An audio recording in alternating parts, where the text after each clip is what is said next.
Bien, pues en primer lugar quería agradecer la invitación a esta escuela de formación Clara Campoamor que organiza Podemos Asturias. A continuación voy a presentar un coloquio, una charla que tendría que ver con la posición de la derecha española frente a la escuela pública y en concreto con el denominado veto parental.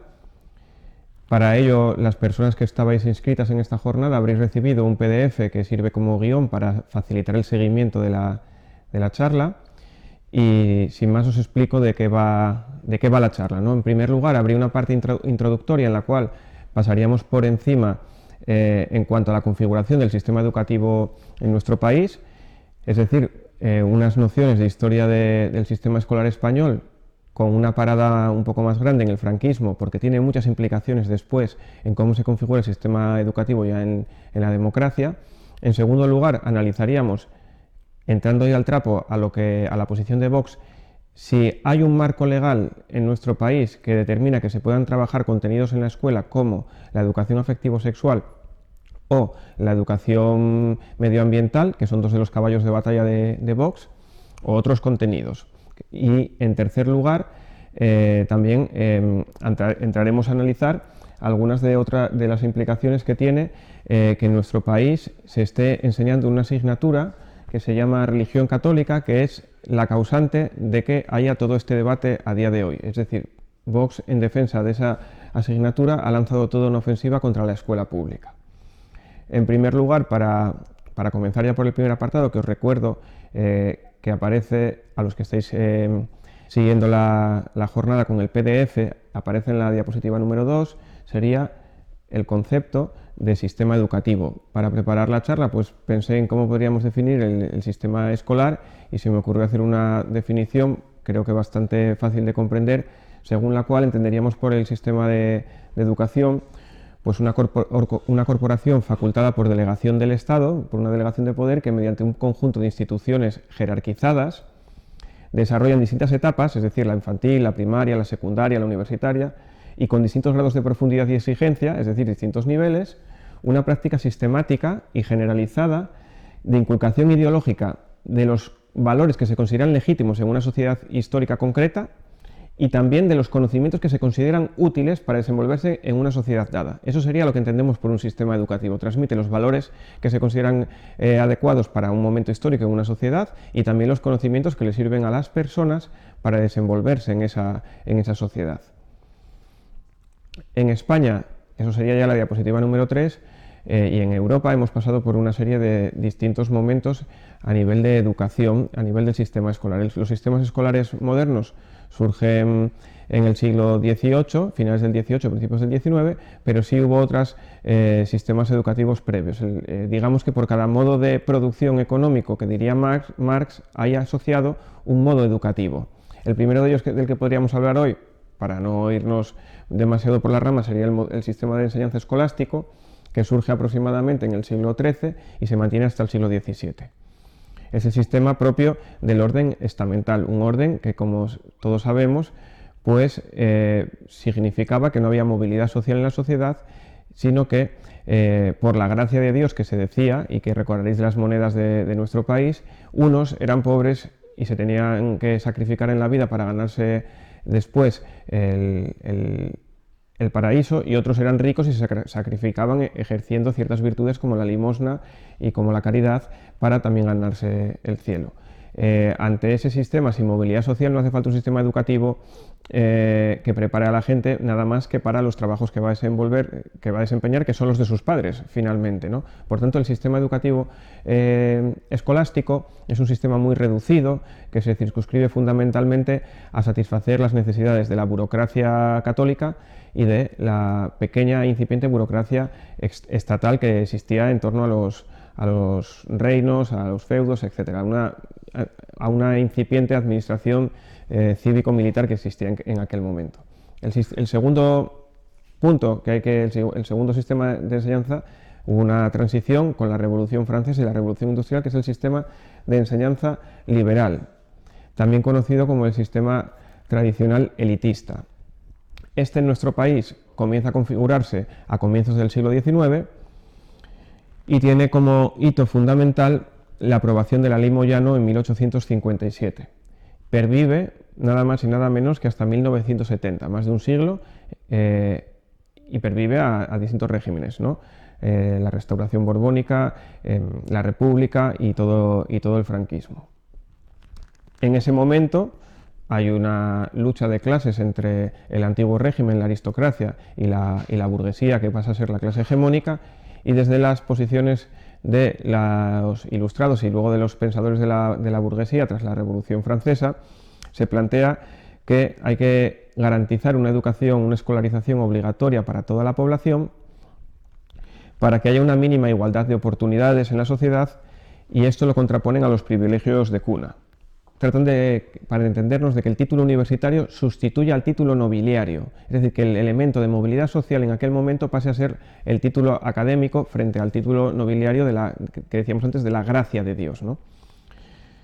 Eso se ve fácilmente, y lo veríamos en la siguiente diapositiva, en algunas de las cosas que se dijeron en aquel momento. Alguna cita, por ejemplo, Rousseau dice que la verdadera educación es la que da a las almas la forma de educación nacional, y dirige de tal modo sus opiniones y gustos que haga que la gente sea patriota por inclinación, por pasión y por necesidad. Es decir, ahí vemos claramente esa parte de la definición que daba al principio, según la cual se trata de inculcar los valores que se consideran legítimos en un momento dado.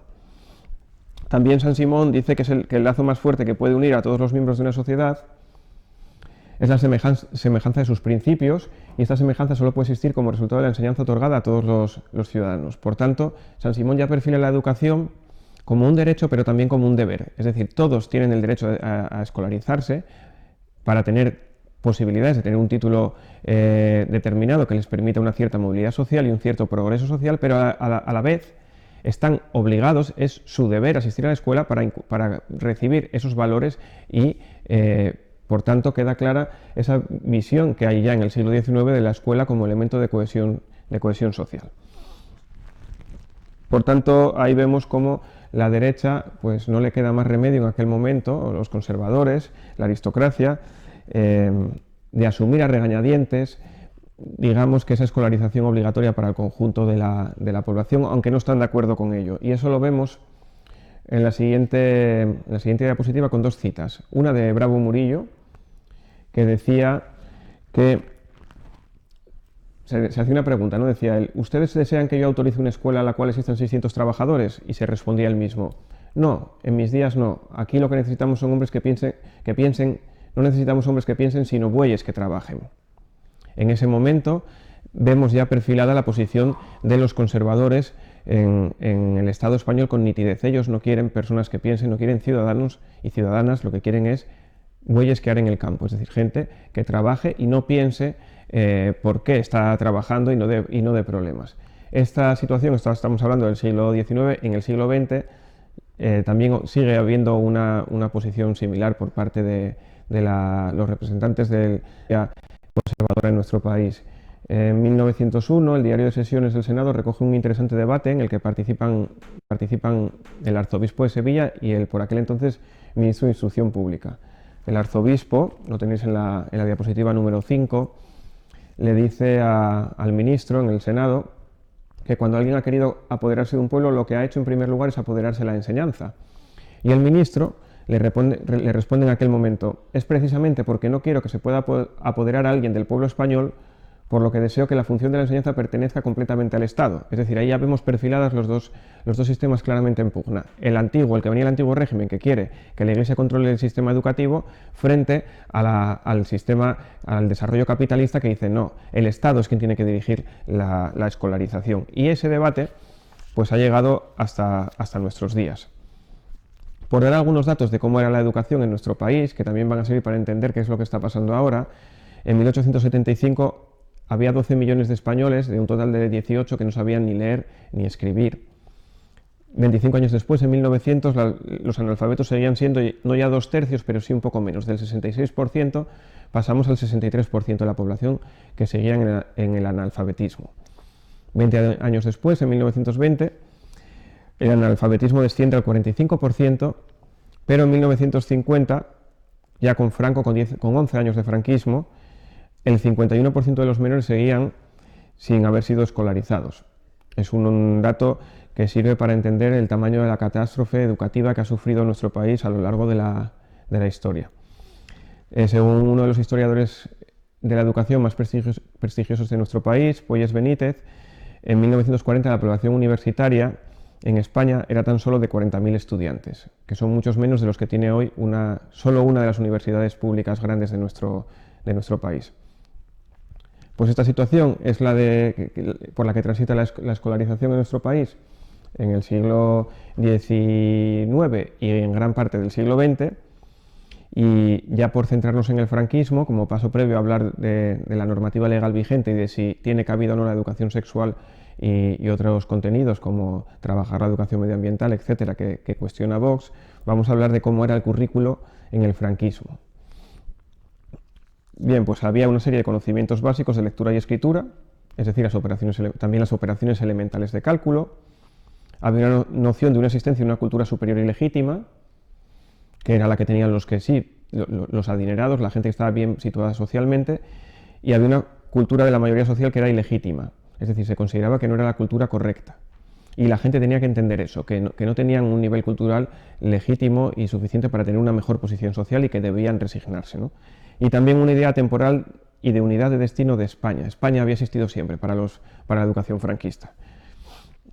Pasamos a la siguiente diapositiva, bueno, a la número 7, y ahí podéis visualizar algunos de los contenidos que había en la educación tradicional. Por poner dos ejemplos, todos los escolares aprendían el listado de reyes visigodos, y era un aprendizaje que, como decía, pretendía inculcar la idea de una noción de España como proyecto que nacía en tiempos inmemoriales.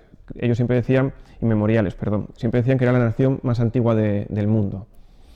Si vemos la ley de 1945, que es una ley de educación primaria, habla de pedagogos españoles del siglo II y del siglo III, y en pleno Imperio Romano, según ellos, ya había pedagogos españoles por allí diseñando dispositivos educativos. Otro de los elementos que se enseñaba en el currículo tradicional, que tiene que ver con esa definición que os hacía al principio, es el caudal de los ríos. El único sentido que tenía enseñar el caudal de los ríos en invierno y en verano en nuestro país, un aprendizaje que pervive hasta los años 80, era que la gente, cuando iba a las campañas bélicas del Estado español, no se ahogase con las riadas. Por eso tenían que aprender el caudal. Lógicamente, en los años 80, como se considera que no es un saber útil para una persona a finales del siglo XX, se elimina del currículo. Por tanto, esto enlaza con esto que decíamos al principio de la educación como un sistema en el cual se inculcan los conocimientos y saberes útiles para desenvolverse en una sociedad dada. La tercera cuestión que decía que formaba parte de ese currículo era la noción de sacrificio. Los españoles deben entender su pobreza como una bendición divina, porque eso les permite ir al cielo. Y es una manera, lógicamente, de que la gente se resigne y de garantizar la paz social mediante esa resignación y la esperanza de una mejor vida en el más allá. Y el cuarto ejemplo que voy a poner de la educación franquista es que se planteaba claramente una supremacía del hombre sobre la mujer, y eso lo vemos en el artículo de la ley de 1945.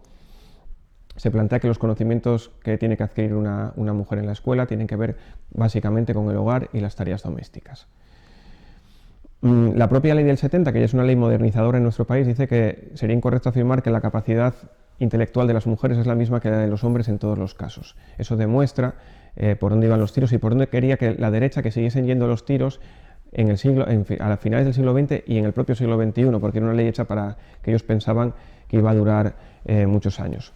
Dicen en 1970, en esa ley modernizadora en la que estudiamos muchos, la EGB, es la ley de la EGB, que la formación de la niña, la adolescente, la joven y la mujer tendrá en cuenta sus características específicas para acomodar a ellas las intervenciones educativas, especialmente a lo que se refiere a las aptitudes estéticas y a su futuro papel en la familia y en la sociedad. Ahí se ve claramente cuál es el planteamiento de la derecha respecto a todos aquellos aprendizajes que tengan que ver con la igualdad. Pues como confrontan con su idea de supremacía del hombre sobre la mujer, los cuestionan continuamente. Por tanto, y para finalizar ya esta chapa que os estoy dando con la introducción histórica, podemos concluir que a lo largo de los últimos 2 siglos quien ha manipulado y ha utilizado la enseñanza como herramienta de inculcación ideológica ha sido claramente la derecha española, que es una derecha que en la actualidad se sitúa al margen de la Constitución en todo lo relacionado con la enseñanza y que se niega a aceptar los propios valores constitucionales, ¿no? Esa sería una gran parte del debate, plantearse si efectivamente, como decíamos, la escuela inculca una serie de valores que se consideran útiles y de conocimientos, si se puede considerar que un valor constitucional es adoctrinamiento o no lo es. Evidentemente, en cualquier país del mundo, los valores constitucionales no se consideran adoctrinadores, se consideran valores cívicos que todo ciudadano debe asumir para desenvolverse adecuadamente en la sociedad. Vamos a pasar ya a la segunda parte de la charla. ¿Hay o no hay cobertura legal a la enseñanza de la educación afectivo-sexual en nuestro país? Pues la propia Constitución, artículo 10, dice que las personas tienen derecho al libre desarrollo de su personalidad, el respeto a la ley y los derechos de los demás son el fundamento del orden político y de la paz social. El artículo 16.2 dice que nadie puede ser obligado a declarar sobre su ideología, religión o creencias. Vox en Asturias pidió en verano que los profesores hicieran pública su filiación política. Y el propio artículo 20 reconoce el derecho a la libertad de cátedra, es decir, que todo el profesorado, siempre en el marco de la ley, puede enseñar como quiera para conseguir los objetivos educativos. La propia Ley de Educación, la Ley Orgánica de Educación, la LOE, modificada a su vez por la LOMCE, entienden en el artículo 2 que los fines de la educación en nuestro país son el pleno desarrollo de la personalidad, que viene, como veíamos antes, del artículo 10 de la Constitución, la educación en el respeto de los derechos y libertades fundamentales, en la igualdad de derechos y oportunidades entre hombres y mujeres y la igualdad de trato y no discriminación de las personas con discapacidad. Por tanto, el artículo 2 de la propia ley ya determina la legitimidad de la enseñanza, de una enseñanza igualitaria en nuestro país.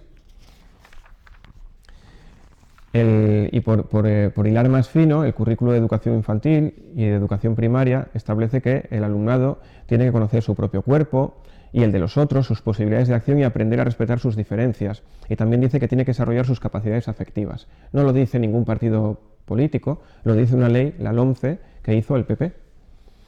También dice en el artículo 17 que uno de los objetivos es conocer, comprender y respetar las diferencias culturales, las diferencias entre las personas, la igualdad de derechos y oportunidades entre hombres y mujeres, cosas de sentido común. Y también dice otra cosa, que es que el alumnado tiene que conseguir, la letra K lo dice del artículo 17, aceptar su propio cuerpo y el de los otros, respetar las diferencias. Por tanto, hay una legitimidad clara de la educación afectivo-sexual en nuestro país. Si nos vamos a la diapositiva número 10, vamos a ver aquí dos fotos. Lo bueno que tiene ahora Google es que uno pone feminazi y castrocomunismo y cosas por ese estilo y te salen unas imágenes que lo ilustran muy bien, porque los medios de la ultraderecha son tantos que nos permiten tener un acceso casi ilimitado a sus barbaridades, ¿no? ¿Qué es lo que está persiguiendo Vox con todo esto? Bueno, pues están tratando de generar un estado de alarma en nuestro país que tiene que ver mucho con algo que ya ha pasado en otros lugares, ¿no? Quieren hacer ver que hay un estado de emergencia, que las feminazis están poniendo en cuestión la familia tradicional y la propia familia en sí, y también hay que estar en alerta porque los castrocomunistas bolivarianos de Podemos vienen a patas arriba en nuestro país.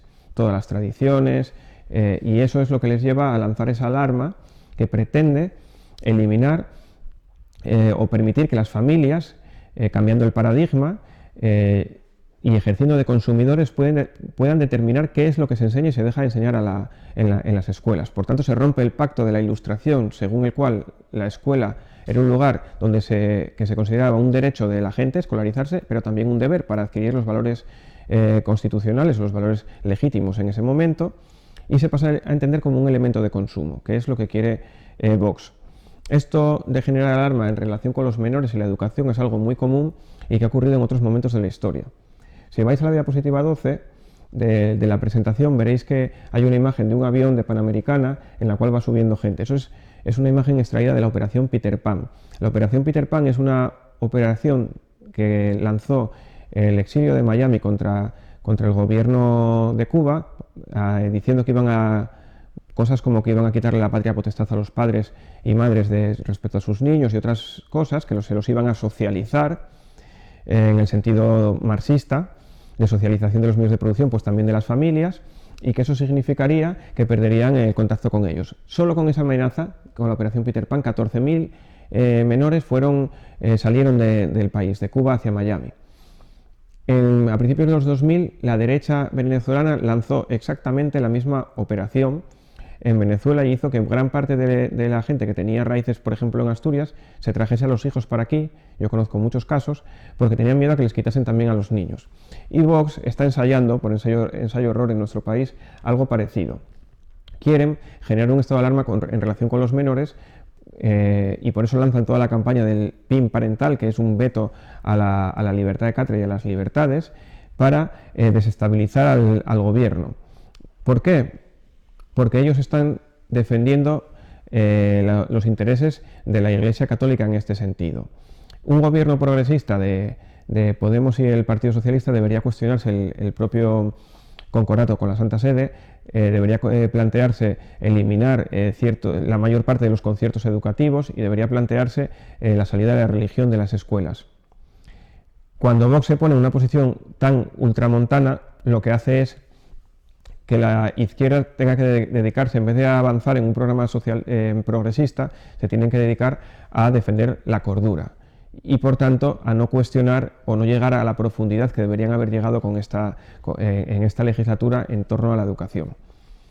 Porque veamos de lo que estamos hablando y de lo que no quiere perder la derecha y la Iglesia Católica, y ya para ir finalizando, deciros que la educación en nuestro país de la religión no la determina el Estado, sino que se determina por la Conferencia Episcopal, por ley, por el concordato, por el artículo 6, y que ahí se dicen cosas en los contenidos de la educación a día de hoy, como que la creación es un regalo de Dios, que el hombre es la obra maestra de la creación, el hombre, no la mujer, y que la comunicación del hombre con Dios se debe conocer o se debe garantizar con unos estándares de evaluación como que sean capaces de identificar y enumerar los cuidados que recibe en su vida la gente como don de Dios, o conocer a través de los modelos bíblicos que el hombre es capaz de hablar con Dios, memorizar fórmulas sencillas de petición y agradecimiento a Dios. Eso es lo que se enseña en la asignatura de religión y está publicado en un BOE.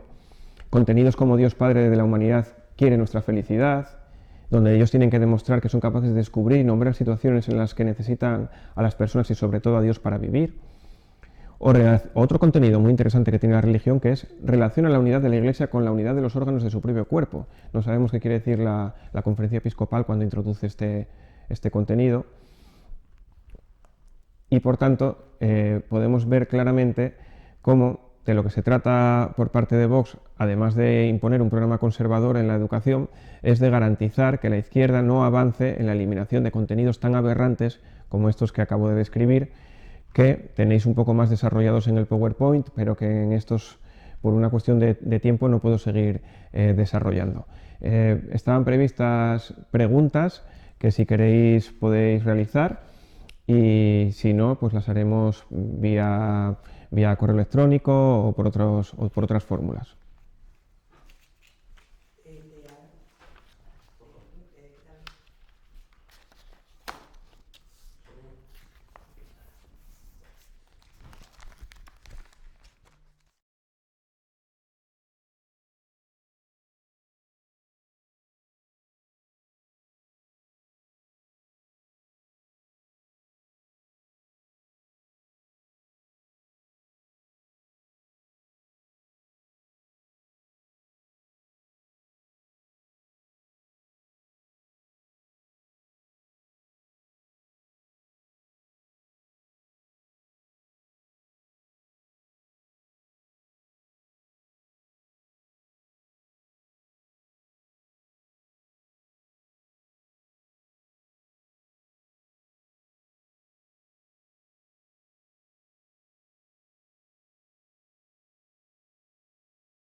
Bueno, pues la primera pregunta es que me he centrado en la enseñanza de la religión, sí, efectivamente por un problema de economía de tiempo, ¿no?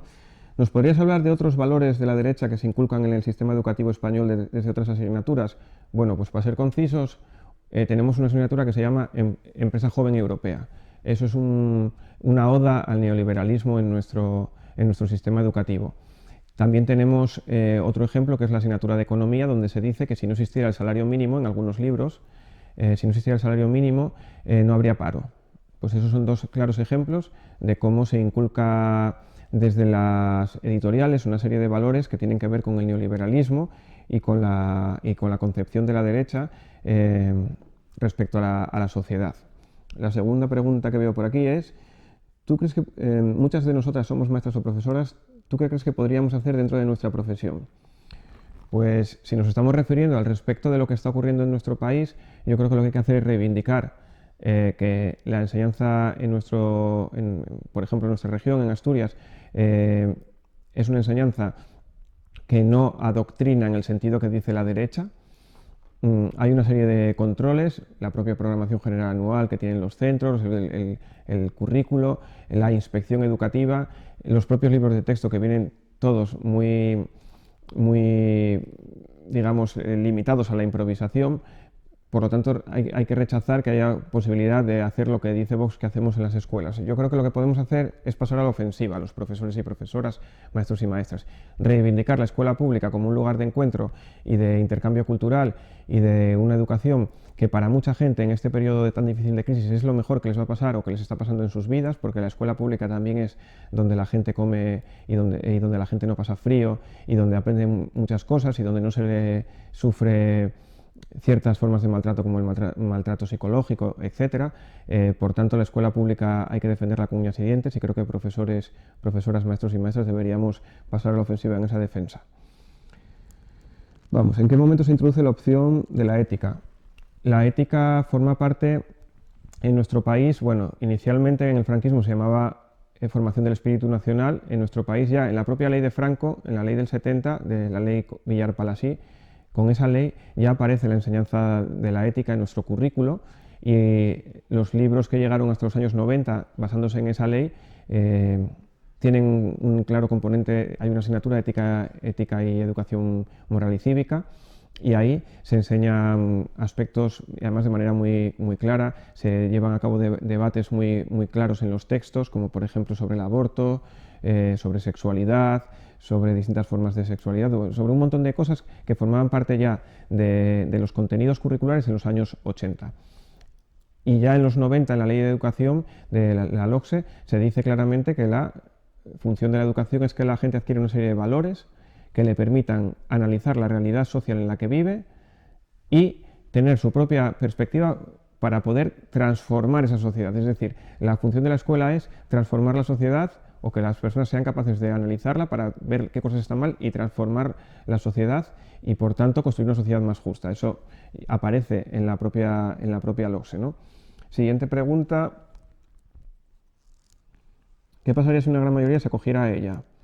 A ética, bueno, pues fantástico. Tendríamos que conseguir, no ya que se acogieran a ella, sino que no haya alternativa a la religión y que la religión se enseñe fuera del horario escolar. A ver cuántos cogen religión y luego también, lógicamente, que se prohíban los viajes a Portaventura y a la Warner que se hacen en religión y que es el verdadero motivo de que haya alumnado matriculado en la enseñanza de religión en nuestro país. ¿Considera importante la obligatoriedad de la asignatura de filosofía? Por supuesto, la filosofía debería formar parte del currículo con mucha más importancia de la que tiene actualmente y hemos visto el mayor ataque a la filosofía y a las humanidades en la LOMCE, en la Ley Wert de 2013, aunque ya lo había intentado Esperanza Aguirre, que aunque parezca a día de hoy una salvajada, fue ministra de Educación en los años 90 e intentó con un decreto de humanidades pues cargarse las humanidades tal y como las conocíamos. La siguiente pregunta sería, ¿habría que tener un sistema público de elaboración de libros de texto que elimine el negocio editorial? ¿Cómo funcionaría el sistema? Bien, sí, la Marea Verde intentó hacer algo, hay algunos materiales colgados en la red.